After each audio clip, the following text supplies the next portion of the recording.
Every single month on this YouTube channel, we do a $100 gift card giveaway to speakupshop.com. Now, how do you enter? Well, it's easy. All you have to do is subscribe to this YouTube channel, and just like that, you're entered. At the end of the month, I will choose a random subscriber to win the $100, so good luck to all of you guys. However, if you don't want to wait until the end of the month and you want to buy some cubes right now, then just use my discount code ENCODED for 5% off every Speaker Shop order. Alright, let's get right into the video now, shall we?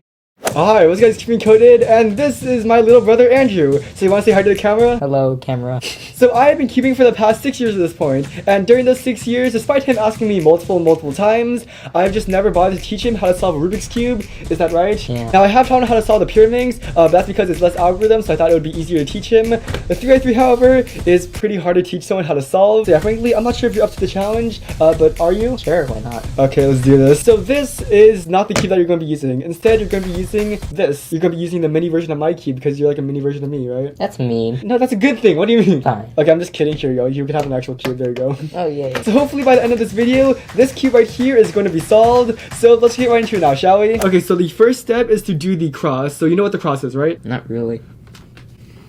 Okay, so what is your favorite color on the cube?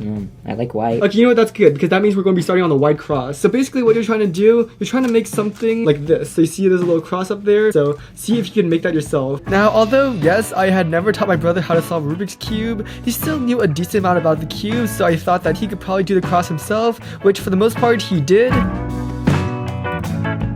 Hey, let's go. Yay. So look, we got our 2 white crosses. Okay, so as your next step, you want to do the first layer. So you see how all the corners are like inserted right here, like that? Yeah. Okay, so you want to do that, okay? The next step, I had to teach him how to insert the corners to solve the first layer. So yes, I ended up teaching him layer by layer instead of F2L. I just thought that would be a little bit easier for a beginner. So now, the way I taught him how to insert the corners was really not the way you're supposed to. Instead of teaching him the most efficient way, I decided I'm just going to teach him to put the corner next to the corner piece and then just do sexy moves. Frankly, it works. It's pretty easy to understand. It may not be the fastest way, but that's okay.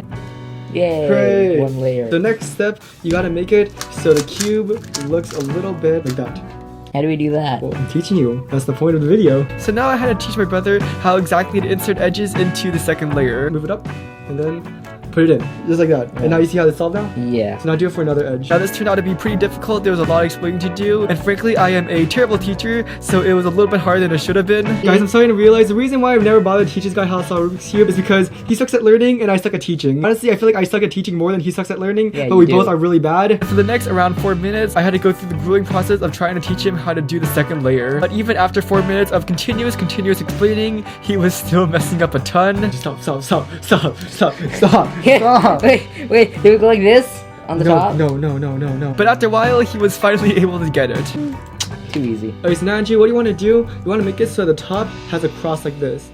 So the yellow cross now. Now next up, I had to teach him how to do the yellow cross on the top side. So this would be the first time that I would actually be having to teach him actual algorithms. And now I want to make it so that one part of the L is in front of you, one part is on the right. Now it turns out he was actually able to understand this concept pretty quickly. He's honestly better at learning algorithms than me, and eventually he was able to get the yellow cross. You trying. Hey, Top let's got part. it. Okay, so now they got the top part. I'm trying to figure out whether I want to teach him OLL and PLL, or just teach him how to do like beginner's method. Which one do most people use? OLL and PLL. Okay, I'll just do OLL and PLL. Now frankly, I really couldn't be bothered to teach him full OLL, so I decided, why not just teach him how to spam soon moves? If you don't know what that is, basically you're just doing OLL, but instead of actually doing it, you just spam soon moves until you finally get the case and then just solve it like that. So in this case, Andrew, it has 3 messed up, okay? And then you put the scrambled one in front of you, people call it a fish or whatever. So it looks like a fish, right? I mean, not really. So there he goes, just spamming soon moves, and because it's a pretty easy algorithm to memorize, he was able to get it pretty quickly on his own. Okay, right.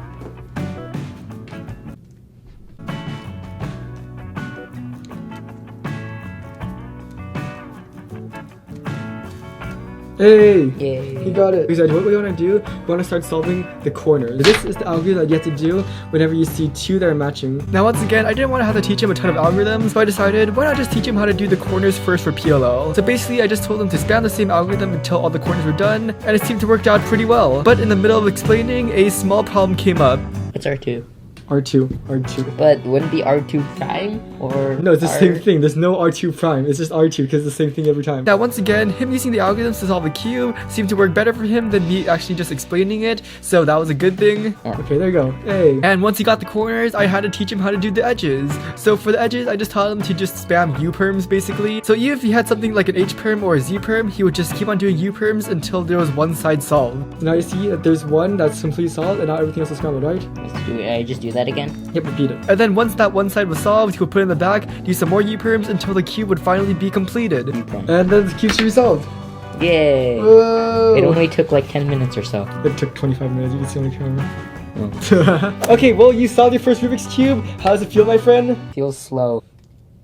Okay, well anyways, I think that's a job well done, so that's it for this video. I'm just gonna have him practice a lot, and hopefully he could learn how to actually solve it, so that we can solve it for a video together. Alright, anyways, say bye to the camera. Bye-bye. Alright, that's all for this video, and I'll see you guys in the next one.